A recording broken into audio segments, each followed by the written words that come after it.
contribution of primary sector into GSDP were to be at the national level when compared to the agriculture sector, we would come across a figure of 17 to 18% at the national level. Whereas when it comes to our state, we're talking about a figure of 35%. On one side, it is a projection that we are an agrarian state, but on the other side, it poses a challenge that no state can survive with these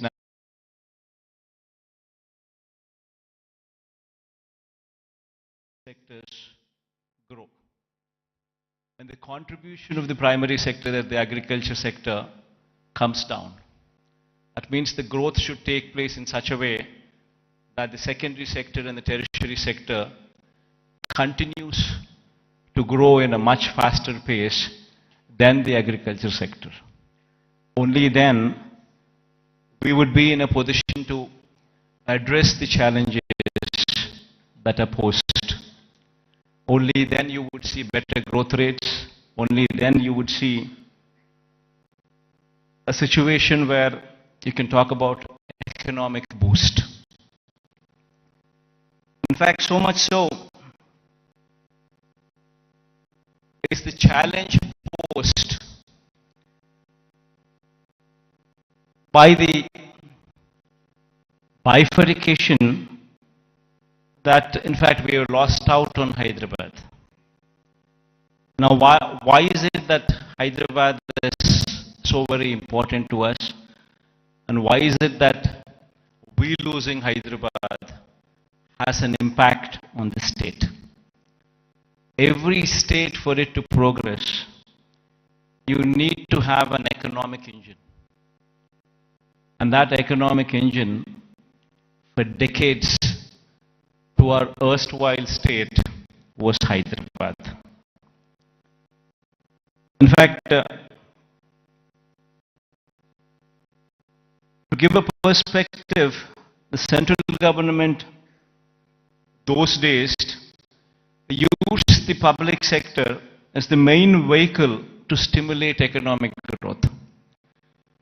In fact, if we were to see the institutions such as IDPL, NMDC, NFC, IICT, and so forth, they were all set up in Hyderabad.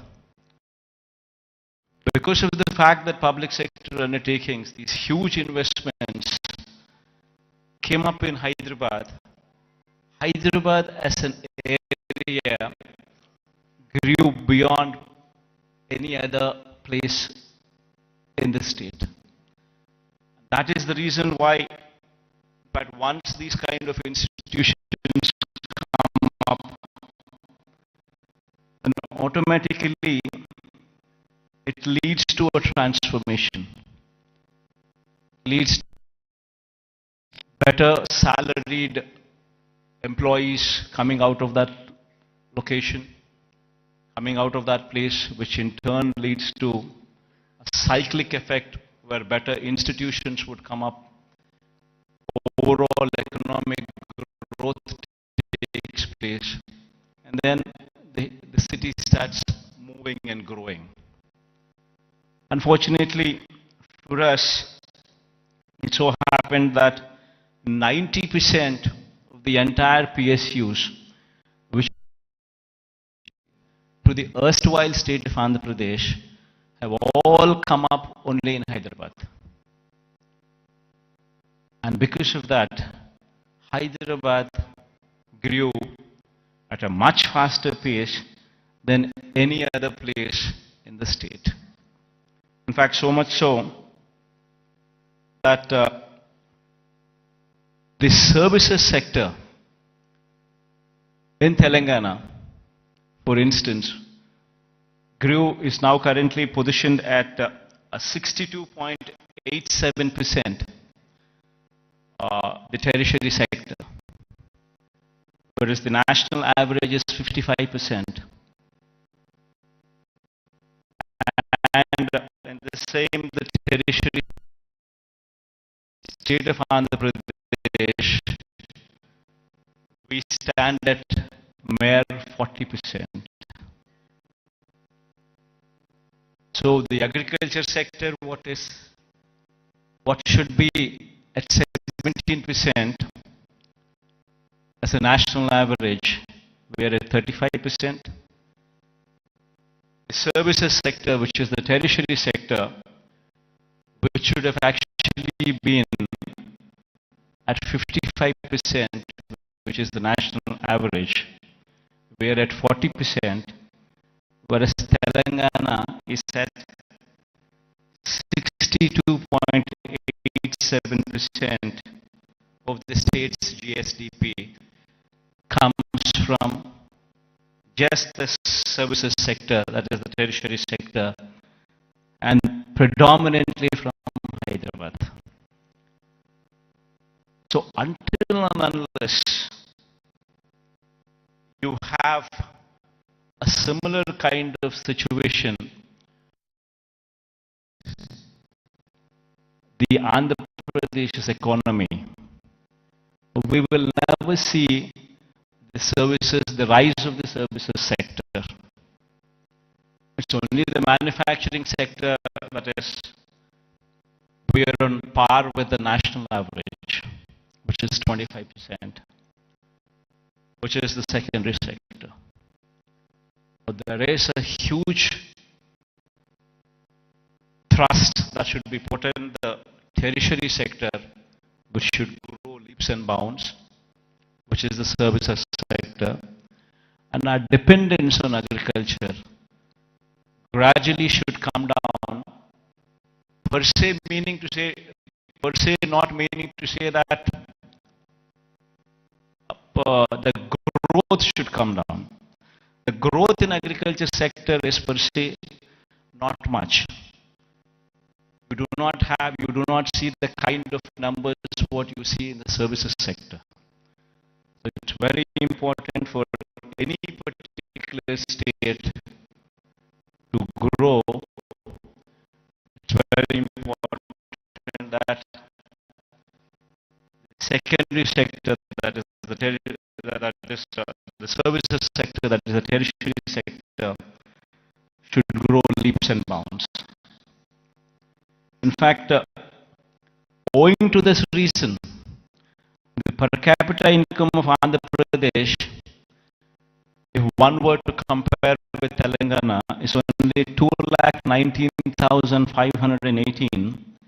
When compared to the figures of those in Telangana, you would see 3,12,398 for the year 2022. This is the per capita income. Predominantly it is coming from Hyderabad. The reason why I am saying this is, we would have to have a balanced growth. We would have to harness the strengths that we have. We have a huge coastline of our second largest coastline, in fact, in the country, 974 kilometers of coastline. Now, this is one potential that we need to harness to ensure that we have an economy which is port-led economy, which would support the manufacturing side. While we support the manufacturing side through port-led development, developing our 974-kilometer coastline with various nodes, industrial nodes coming up closer to the ports. While we do so, we also need to strengthen our services sector, developing Visakhapatnam, developing Vizag. It's got to be a mix of both. Only then we would see this kind of growth rate. In fact, to do so, we have, in fact, the state of Andhra Pradesh, before 2019, that is before our regime had come in, the state of Andhra Pradesh exports in 4 locations.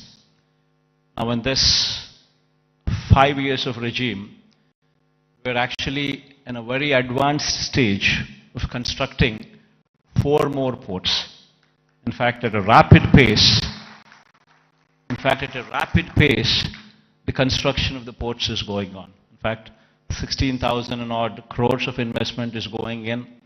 We've already incurred more than close to 4,000 crores of this investment. And Ramayapatnam is one particular port where, in fact, my people are saying that going forward next month, you would actually see a ship coming into the port. So much so, in progress, one can also see if one were to visit these ports, be it Ramayapatnam port, which is going at a massive pace, be it the Machilipatnam port, which is also progressing at a very, very brisk pace. So is the progress in Kakinada also. It's a private port though, Kakinada being. And then the Mulapeta port coming up in Srikakulam is also moving at a very, very brisk pace. So 3 of them are coming up in government sector, 1 of them is coming up in the private sector. All 4 are moving in a very, very brisk pace. So what we're currently doing is developing what we had 6 ports earlier in 4 locations. We're developing. And then we're building 10 fishing harbors to support blue economy. We now currently have every 50 kilometers one travels through the coast. Every 50 kilometers you would either see a fishing harbor which is being constructed, or a port which is in existence, or one being constructed. So every 50 kilometers per se, you actually have a booster for the economy currently in the state available. We're also building 6 fish landing centers as well. And then there is a lot of focus on greenfield electronics manufacturing cluster, development of nodes which is taking place. This greenfield electronics manufacturing cluster is coming up at Koparthi and YSR district, and industrial parks in Achutapuram, Orvakallu and Krishnapatnam. These are all several steps to ensure the development is more balanced across the state. In fact, as I've said, as I've been speaking, such is the proactive nature of the government, and such is the conducive business-friendly environment prevalent in the state, that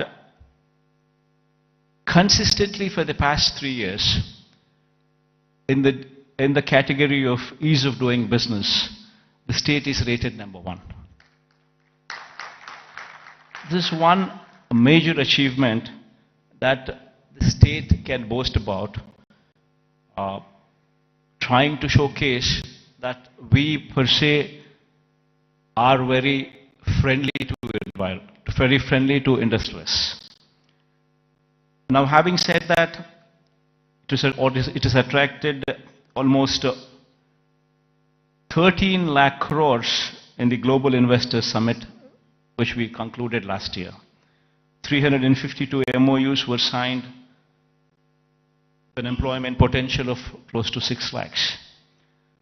And at a brisk pace, these MOUs are being translated into reality. In fact, out of 352 MOUs that we have actually signed, in fact, 39% of these MOUs have actually translated into actual commissioning of the plants. So at a brisk pace, these things are happening, and we have also been, the economy per se, if one were to look at it, just doesn't come with only the elite or the aloof or the big manufacturing sector alone coming up. It's got to be a mix of everything. In fact, so much so that I would say that the state government has implemented in these 5 years several welfare programs orienting them towards sustainable self-employment. In fact, every scheme of the state government, if one were to notice the schemes, especially the welfare schemes, one would be surprised to see what kind of a transformational bearing these schemes have. To begin with, everything is DBT, direct benefit transfer, where there's no middleman in between, where everything is transparent and there's no corruption there. Now, having said that, every scheme is hand-holding women. So much so that every scheme is translating. Say, for instance, I speak about Cheyuta as one particular scheme. The scheme actually narrates hand-holding women, same particular woman, consistently for 4 years, every year giving 18,750 rupees for the same woman. So in 4 years' time, you actually handhold the same woman, giving every year 18,750 to the same women. While we are doing that, we ensured that there is a bank tie-up also coming into picture. We've also ensured that big companies, starting from Amul, to ITC, to Reliance, to Procter & Gamble, to such kind of big companies also partnering with these women in sharing opportunities, in showing them livelihood opportunities. So it's a mix of the same women so that these women stand on their feet. Likewise, if one were to see every scheme that the state government has been undertaking in these 5 years, every scheme is a combination of livelihood opportunities, either provided to strengthen the current existing livelihood opportunities or to create new ones. In fact, if one were to actually look at how the employment cycle goes, most of the employment cycle doesn't come from government employment. Government employment per se, before we had come in, probably we had 4 lakh jobs in government sector. And probably government being very proactive in actually providing for jobs could actually create another 2 lakh jobs, which is actually very high. Before we had come in, we had 4 lakhs for decades. And after we had come in, we actually created 50% more jobs in government sector. But that is where it can end. It cannot go beyond that. You're talking about 4 lakhs being to 6 lakhs. Then per se, the big industrialists also, when we were to speak of, if we were to speak of, if one were to see the translation of opportunities of jobs actually created per se for investment that is actually put in, would probably translate to probably 1 crore of investment translating into one particular job. Not much. Maybe adding to another 2 or 3 lakhs, not beyond that. The major contribution comes from 3 other sectors. One is agriculture, which actually constitutes 62% of the workforce. Now what we have done is support agriculture, where in fact the best part in agriculture is, the challenging part in agriculture is, even though the fact still remains that 62% of the population depend on agriculture, the fact is 50% of the land holding is less than 1.25 acres, that is half hectare. If one were to translate this land holding into, for calculation's sake, as to up to 1 hectare, if one were to take into consideration, then you're talking about 70% of the land holding. is held is within 1 hectare. We have very small and marginal farmers, and if these small and marginal do not make money, the economy is shattered. What we did, what we could actually do, is come up with those initiatives to handhold farmers through RBKs, setting up of Raitu Bharosa Kendras where every village has one, where you have an agricultural graduate sitting in those villages, in those RBKs, where everything from seed to sale of crop is handheld through these RBKs. And with such kind of micromanagement, also incentivizing farmers with production incentives as well, that farming sector could survive. This is one major sector which actually comes to give you a support for the employment. Then the other major sector, which is another sector which actually supports, is MSME. MSME is also a one word to speak of, talking about if industries, mega industries, big industries constitute maybe 3 lakh, 4 lakh jobs. You're talking about MSMEs which actually constitute more than 30 lakh jobs. There per se, the employability rate is more. Every MSME is small, but yet employs more number of people when conversion ratio takes place from investment perspective.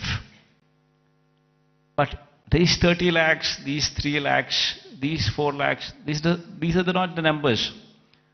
Dominantly self-employed sections. Self-employed sections constitute a primary more than 1.5 crore population, which actually doing well for the economy to do well. And through various schemes, various platforms, we've ensured that these self-employed sections are handheld, given support through various schemes. You know, before, I'll give you an example. Before we had come in, we were talking about self-help groups, which actually constitute more than 1 crore of women. Before we had come in, these self-help groups had an NPA and outstanding loans to the extent of 18%. Today, the same self-help groups, the outstanding loans and the NPAs, if one were to look at in this sector now, it is just 0.3%.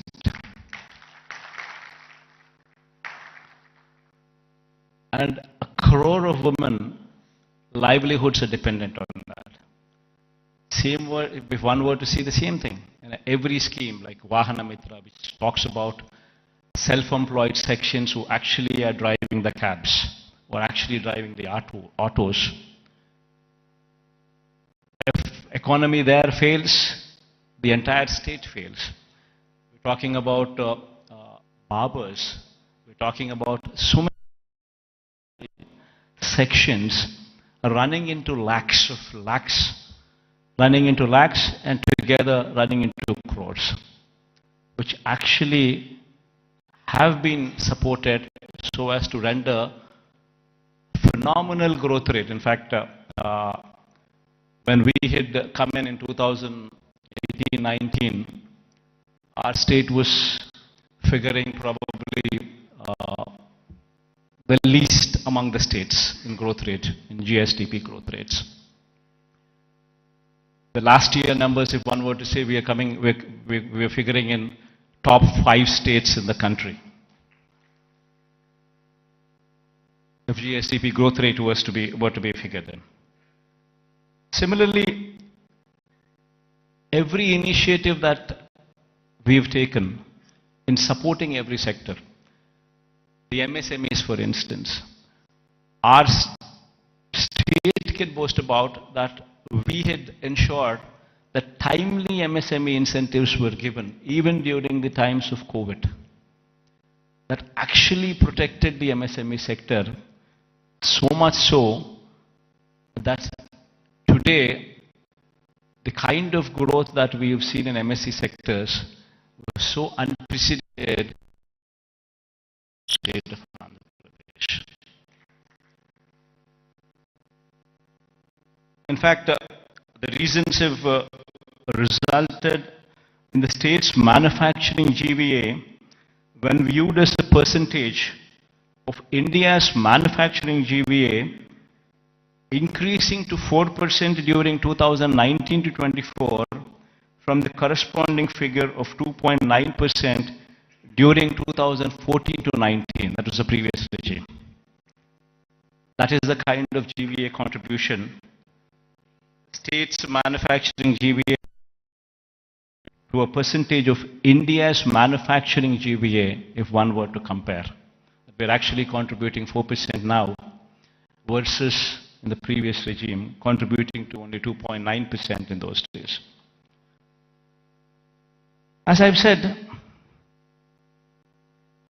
the state's services sector contributes to only 40% of the state's GVA when compared to the national average of 55% and when compared to Telangana's state's average of 63%.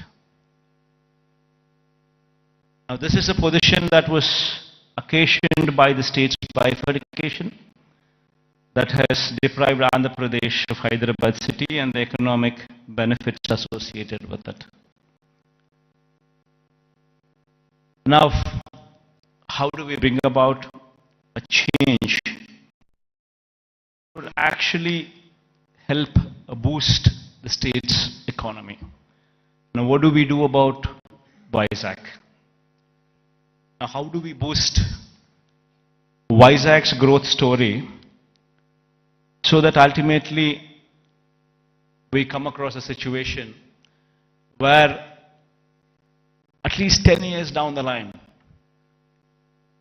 starting today, at least we compete with Hyderabad or we compete with Bangalore or we compete with Chennai. So what exactly does Vision Vizag, Vision VISAKHA mean?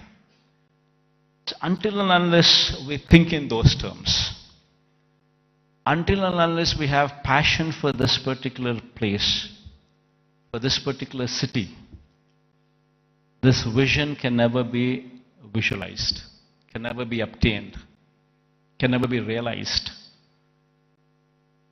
A lot of people, in fact, when I speak of these words, when I say the first thing what anybody should be doing is to come and stay here as a chief minister. If I were to say this, unfortunately we have an opposition in the state. We all and also a negative media with vested interests who support the opposition. I think many of you also are aware of it, that they make such a hue and cry that, in fact, that we shifting over to Vizag, they try to make an issue out of it, saying that somebody is coming to Vizag because they want to grab the lands here. They want to do that, they want to do that. And these kind of stories shamelessly are written, shamelessly are projected. And all for what? So they don't want the chief minister to come here. They go to the court, court cases are filed. All for what? They don't want chief ministers to come here. Now why? Because if the chief minister comes here, will grow. Because there's ownership which is going to come for this area. There will be a christening of the city as executive capital.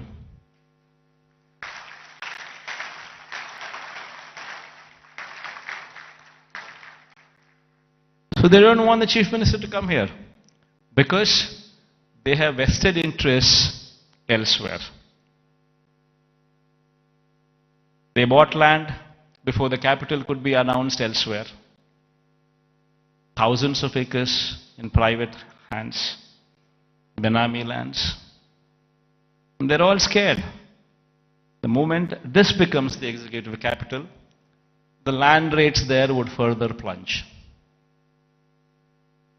And because of this vested interest, today, Vizag has taken the beating.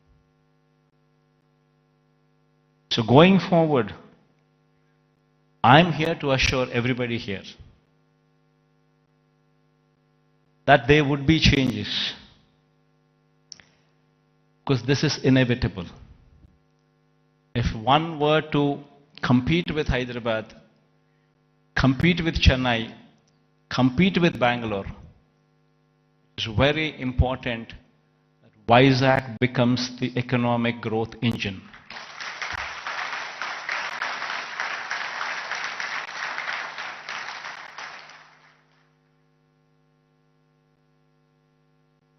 That is, in fact, if I were to have any vested interest, probably I would be speaking about Kadapa.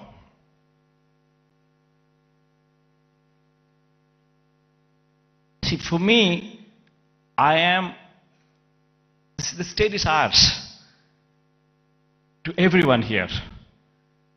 And one in my place should think in terms of what is good for the next generation. How would we want our children to be positioned? How are the state's revenues going to be?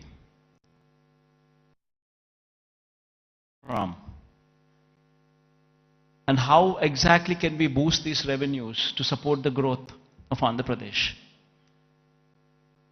If we do not think like this in terms of growth for Vizag, then who would think?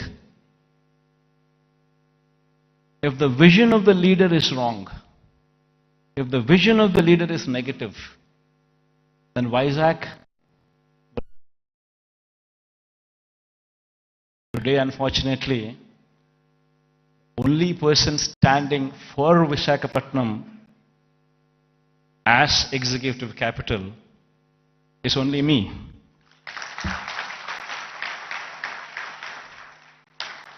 Unfortunately, this is the reality.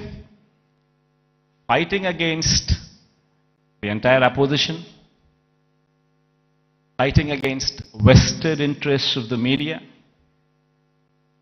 everybody wanting that Visakhapatnam is not declared as executive capital. This is the reality.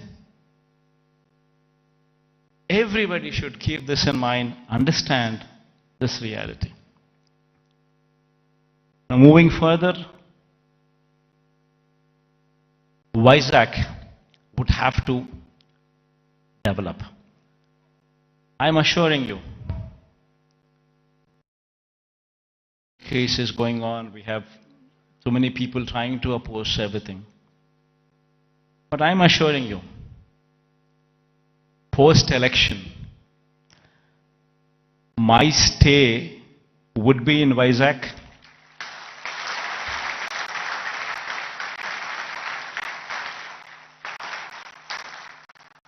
In fact, my swearing-in ceremony also would be in Vizag.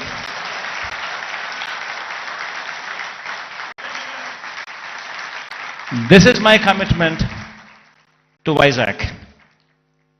And now, what is the vision for Vizag? See, we need to have 10-year vision. We would have to own this city, christen the city as executive capital, become part of the city, and have a 10-year vision. You know, we need to have a roadmap which is workable, which is doable. It cannot be a roadmap where we just dream big but yet achieve nothing, because it is impractical. Not so. We need to have a practical solution, we need to have a practical approach, and we need to have a vision which is realizable in 10 years' time. Of course, this vision is one vision which cannot be alone done by the state government. It would have to be the state government, it would have to be the central government, it would have to be a PPP model, it would have to be encouraging private people also to become part of the vision. All these people become part of this vision, only then we can realize Vizag is the next competitor in a decade's time to Hyderabad, Bangalore or Chennai. In fact, why I was opposed to the idea of having Amaravati as a capital. There is nothing against it. In fact, I'm one person who advocates the view that Amaravati should also have a legislative capital. In fact, I'm also one person who advocates the view that Kurnool should also have a judicial capital. Nothing against it. But then, the fact of the matter is, Amaravati is on a virgin land. 50,000 acres of barren land. Nothing there. And according to them, just to provide for the basic infrastructure, that is these roads, the water, electricity, and these kind of basic infrastructure alone, according to their own calculations, with the DPR that they have produced, costs almost 2 crores per acre, which is on a 50,000 acres of barren land. If one were to just lay these basic infrastructure requirements put in place, we're talking about 1 lakh investments, 1 lakh crores of money, which would have to be put in before any buildings could come up or before we could talk about anything else other than the basic roads or the basic electricity or the basic water or the basic stuff. Now per se, does anybody have 1 lakh crores to be pumped in? And if this 1 lakh crores were to be pumped in today, it's going to cost 1 lakh crores. But if this 1 lakh crores would be pumped in maybe in 20 years' time, presuming 5,000 crores of outlay every year, approximately, what one could actually probably afford. So there's nothing there. Then you're talking about 20 years. Then in 20 years' time, 1 lakh crore probably would become 7, 8 lakhs or 10 lakh crores. The expenditure what you thought about as 1 lakh crores today, in 20 years would actually be 10 lakhs, 15 lakhs. Probably the net present value calculations of probably 1 lakh crores 20 years down the line would probably be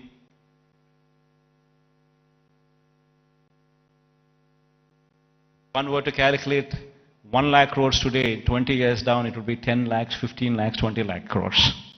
And which is going to be a dream chasing. You'll never be anywhere. That is the reason why I say I'm nothing against it. It's only something that we can't do it. Whereas here in Vizag, we have a place which already has this basic infrastructure. We already have roads. We already have good roads. We already have electricity, good electricity. We have good water connections. We have good everything. Basic infrastructure is already put in place. So all what we need to do is, given that finishing touches, just give it a little bit of finishing touches, and it would transform into something much, much, much bigger. And what are those finishing touches that we need to give? an iconic secretariat. The moment we shift here and christen it as executive capital, you obviously would have the entire employees also come and station here, for which a secretariat building. Why construct an ordinary secretariat building? Construct something iconic, which would stand out, which would attract the entire country to see. Iconic secretariat, an iconic convention center. People talk about one of Geo Convention Center. The latest, the biggest, the best. These are the names that they give. If we have something like that, not much of a cost. Why can't we have one here so that the entire world, entire country looks up? Iconic stadium. There's one in Ahmedabad. Investment is probably 800 crores, 1,000 crores. Not much of an investment. But the entire country talks about it. Entire country talks about that stadium. And whensoever a match is played between the countries, that stadium is glorified. It is spoken about by the entire country. Entire world sees that stadium. All these that I speak about are iconic. All these, if they were to be commissioned, would actually pitch Vizag on the global scale, would draw eyeballs not only of the country but the whole world to actually look at Vizag.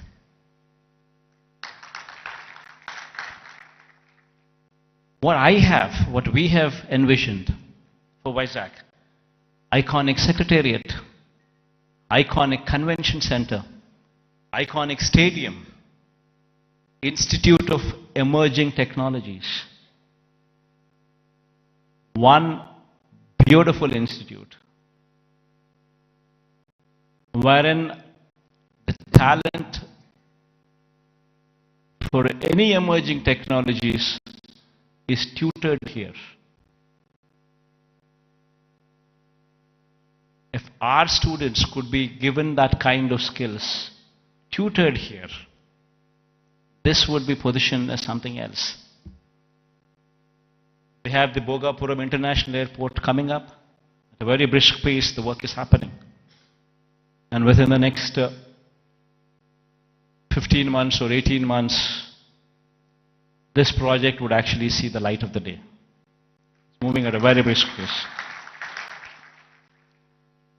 Then connectivity to the Bhogapuram International Airport. A 6-lane beach corridor road with beautiful green lawns on either side of the roads. 6-lane road to Bhogapuram International Airport. They're talking about a metro rail. Our Vizag is probably the only metro, I guess, which does not have a metro rail. So getting funds for metro rail per se, I don't think it's that difficult. Because it might cost another 40, but 60% of the funding comes in PPP model by the developer. Another 40% is to be shared by central and the state government. Central shares 20%, state shares 20% of the 14,000 crore investment. Of course, we are pushing for the entire 40% to be borne by the central government. That's a different story. But even if that doesn't happen, we're still talking about 20% contribution from the state government. And then you could actually see a 14,000 crore metro rail project also take off. Then we're building a Molapet port in Srikakulam. Within the next 1 year, the start functioning. And we have Vizag, Bhogapuram International Airport, which is 30 kilometers from the airport. And then from there, the Molapet port is just another 110 kilometers or so. So you have entire corridor from Vizag International Airport and then Molapet port. A horizontal growth corridor which could take off, which already has an existing national highway, I think 6-lane or 8-lane highway, already the works are at a brisk pace. Then you have a data center with a submarine cable which is coming from Singapore. A data center, Adani is doing it. A huge investment, 27,000 crores of investment is coming there. And since it's a private investment, and Adani is doing it, the works of the land from our side, everything that needs to be done is already done. They've already started the work, the plans are submitted. Next 5-6 years, in a staggered way, in a phased manner, they would actually ensure that this project also comes up. And you have hospitality industry which also needs to be looked into, which also needs to be given a little bit of boost, for which we have ensured that Oberoi and Mayfair groups are given certain bits of land for them to develop 5-star plus resorts here as well in Vizag, where Vizag is short and it doesn't have resorts. It has some good hotels, but it doesn't have resorts. So this 5-star plus category resorts by Oberoi or Mayfair would actually bridge in that gap. The land is already being given to these private people and they're already on the verge of starting the construction, and within the next 2 years or so you would actually start them, you would actually see them commissioned. Then NTPC Green Hydrogen Project. This is also around about 30,000 crore investment of NTPC. This project, fortunately yesterday Prime Minister virtually laid the foundation stone. So this is also going to be a reality. So all these that I just spoke about, they are not things that cannot be achieved. All these things can be realizable. Within the next 10 years, in a staggered manner, we would see all these things coming up. Because all these things that I spoke about are not big. Something which is unimaginable. No, not so.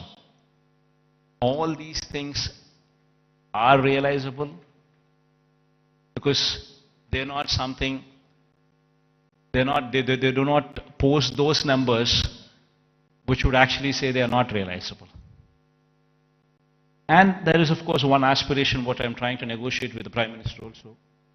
This thing goes well, we would have this as well. A high-speed rail corridor from Hyderabad passing through Vijayawada, and then Vijayawada to Bangalore passing through Kurnool and Kadapa. But this is an aspiration. If it happens, it happens. Even if it doesn't happen, 10 years is a big enough span for us to pursue that it happens. Even though this is an aspiration currently with us, the rest of the stuff that I spoke about are all realizable.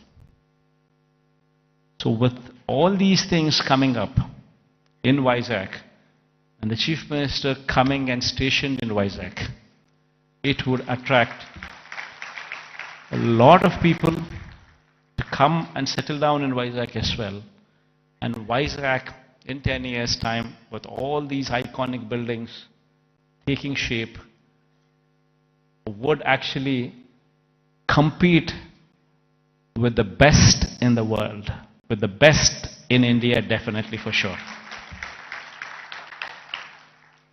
In fact, my people have gone ahead and given a presentation to this effect. We can all watch, myself included. I'll also be sitting with you on the other side. Let's share the officials also for actually putting in this kind of energy and effort, because it takes a lot of passion to actually be involved. What needs to be done for Vizag? How do we do it? And it takes a lot of passion. In fact, when I was asked to come here, I said, fine. Because looking at their passion, I wanted to encourage them as well. And I also wanted to give a kind of confidence to the people of Vizag in particular, that yes, Vizag, in spite of all the difficulties and hurdles that were posed, we will prevail, we will survive, and we will bounce back, is what the final message will be. Thank you all for this patient hearing. I hope that we all share this dream and it will be realized at the earliest. Because I can't repeat the whole thing in Telugu. I tried, but then I thought again I'll deviate. Maybe some other occasion in Telugu. Maybe some other occasion in Telugu I would do so.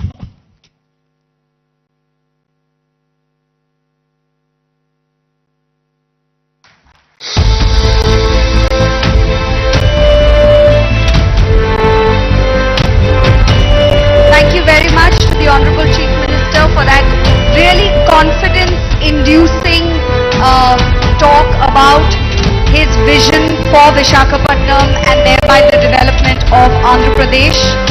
Truly, truly confidence-inducing. Very, very inspiring.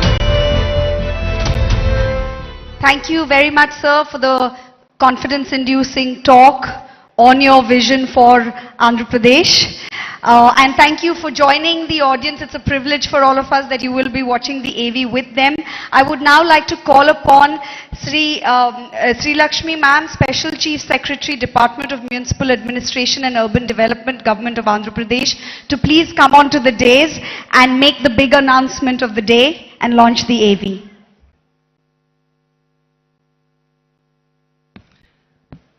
I thank the Honorable CM for his brilliant address on his vision for the development of Andhra Pradesh and Visakhapatnam. As part of the development roadmap of the state, we now present the development plan for the next 5 years for Visakhapatnam and its hinterland, a magnificent film titled Vision Visakha. The film encapsulates the plans for the development of Visakhapatnam by the government by partnering with the private sector, by facilitating the private sector to grow, and also by taking up various schemes by the government. Honorable Chief Minister and august members of the audience, I now present to you Vision Visakha. There are very few cities that have emerged as the business and financial nerve centers of the world. New York, London, Frankfurt, Dubai, Hong Kong and Singapore have established themselves as prominent global centers for commerce and finance. In India, Mumbai on the west coast has emerged as a major business and financial center. However, its rise has now been constrained by overpopulation, lack of ease in doing business, infra congestion and limitations in real estate.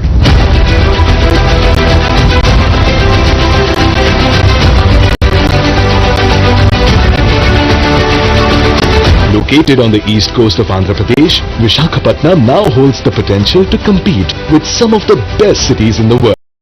Various schemes by the government.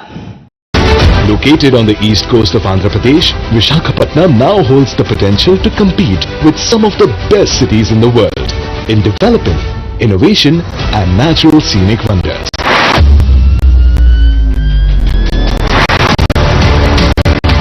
Rightly assessing the potential of Visakhapatnam to become a global cosmopolitan city and the enormous opportunities for it, Andhra Pradesh Chief Minister Shri Y.S. Jagan Mohan Reddy has conceived the outstanding Vision Vizakha.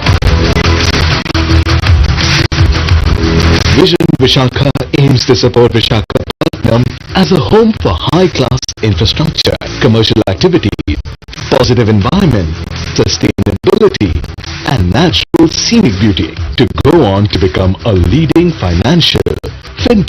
This magnificent plan for Visakha has been chalked out with an approximate budget of 1,05,000 crores. The vision recognizes that the future of Visakhapatnam is predominantly linked to major sectors such as industry, port, trade, tourism, health, knowledge, circular and resilient economy, and an aerotropolis.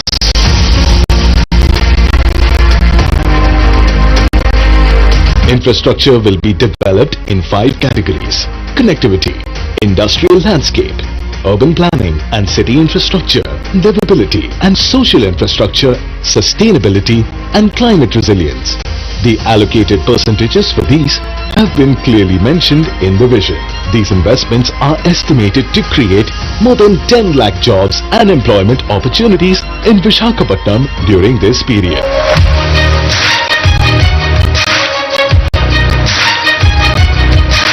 Connectivity infrastructure projects in relation to national highways include 12 flyovers, 6-lane beach corridor, 6-lane road from Sambhavaram to Sheelanagar, and road construction projects from Sheelanagar to Visakhapatnam port. A total of 8,980 crores have been proposed for the same. With respect to the road network, a total of 12 projects including new roads, widening of roads, footpaths, facilities at junctions, pedestrian requirements, alternative route to Simhachalam, rail over bridge, bus shelters and more have been proposed with an investment of 1,906 crores. Freight corridors and railway zone includes new South Coast Railway Zone and freight corridor from Sontiam to Simhachalam that will be undertaken at a cost of 196 crores. 14,309 crore rupees have been dedicated for the Visakhapatnam Metro Rail project. To secure a solid connection between Visakhapatnam and the world, Shri Y.S. Jagan Mohan Reddy has laid the foundation stone for Bhogapuram Airport with a budget of 4,727 crores. A total of 33,080 crores have been allocated for over 30 projects in Vizag region, including 20,225 crores for the establishment of NTPC Hydrogen Park.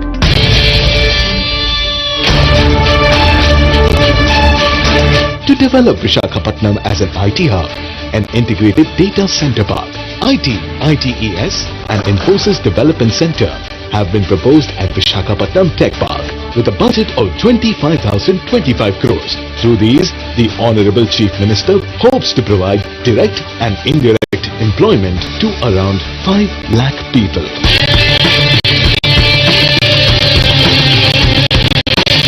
Foreseeing the need for uninterrupted power supply to attract investments, Shri Y.S. Jagan Mohan Reddy allocated 3,166 crores for various electricity projects in Visakha Vision.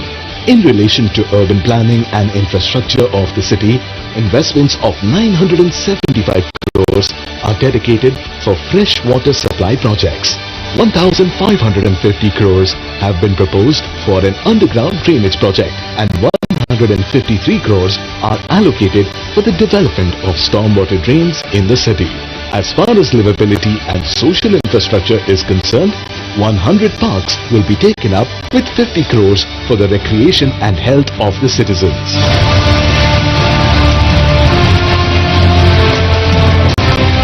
$150 lakes will be developed in a phased manner in the city with a sum of 250 crores. Regarding sports facilities, 7 stadiums will be developed with a budget of 169 crores. Along with demonstrating his commitment towards encouraging sports through the one-of-a-kind statewide Adudam Andhra program, Shri Y.S. Jagan Mohan Reddy has proposed an international cricket stadium with a whopping budget of 300 crores in this Vizagha vision in order to place Visakhapatnam on the sports map of the world. DMRDA projects include a natural history park, museum and research institute with 108 crores, a convention center with 220 crores, an urban entertainment zone with 40 crores and Siripuram multi-level car park with 87 crores.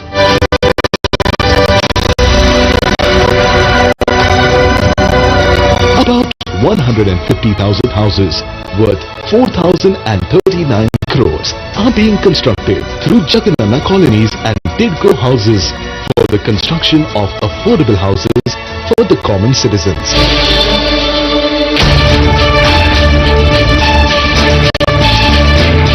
Visakhapatnam has unlimited opportunities in the tourism sector. With more than 30 beaches to attract tourists, there is no area better than Visakhapatnam for tourist development. Visakhapatnam owns tourist attractions that are proposed to be developed with around 1,500 crores. Apart from that, major star hotels like Oberoi, Mayfair will also be facilitated to attract global tourists to the city.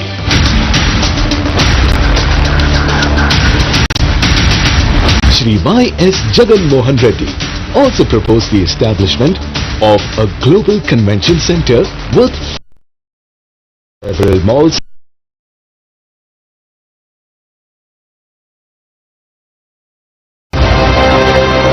under the infrastructure for Eco Vizag. Clean energy, 178.22 crores have been proposed for the development of Nagar Vanalu, Mudassarlova and Meghadrigadda floating solar plants, 2 and 3-wheeler electric transport projects.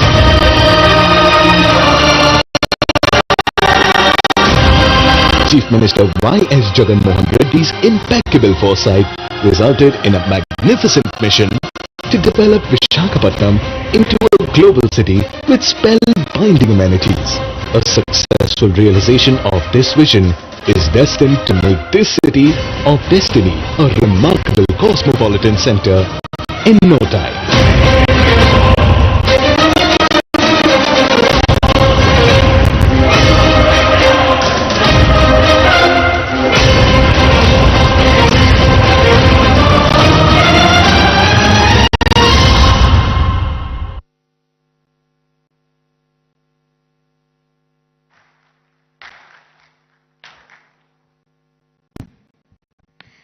That was a comprehensive roadmap presented to you, taking into consideration connectivity, livability, social infrastructure, urban planning, industrial growth, sustainability and climate resilience. The Honorable Chief Minister of Andhra Pradesh, Shri Y.S. Jagan Mohan Reddy Garu, is well on his way to achieving Vision Vizagha and many other such projects for other cities of the state as well. He has already unveiled projects worth more than 1,500 crores, as you saw in the audiovisual presentation. To serve as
Ladies and gentlemen, a huge round of applause for Vision Vizagha and the coffee table book that serves as a powerful reminder of a powerful vision for the state of Andhra Pradesh. Under the able leadership of the Honorable Chief Minister, Shri Y.S. Jagan Reddy Garu.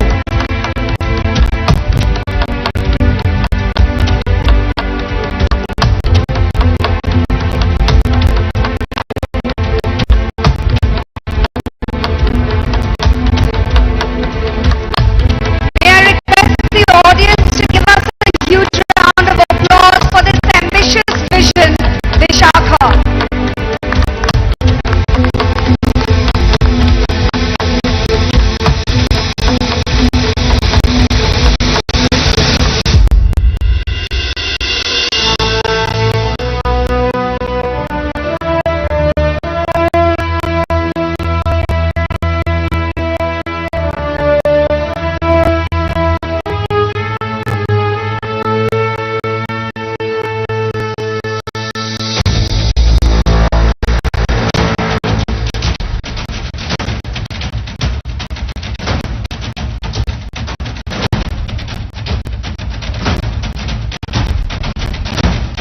Thank you so much, sir, for inducing this audience with your confidence, your passion for your vision, Vishakha.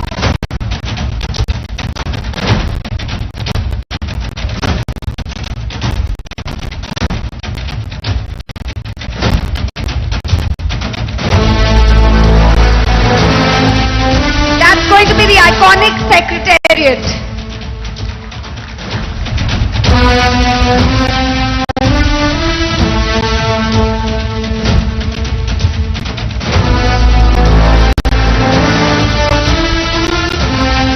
The iconic secretariat that will lure the eyes not only of the entire country but also of the entire world, as shared in Vision Vishakha by the very driven, young, dynamic leader of Andhra Pradesh, the Honorable Chief Minister Shri Y.S. Jagan Reddy Garu. I would also like to thank Shri Budimuthyala Naidu Garu, Deputy Chief Minister of Andhra Pradesh, Shri Gudivada Amarnath Garu, Honorable Minister of IT and Industries, Srimati Veradala Rajani Garu, Honorable Minister of Health, District in charge, Shri Adimulapu Suresh Garu, Honorable MAUT Minister, Shri Y.V. Subbareddy Garu, Honorable MP of Rajya Sabha, Shri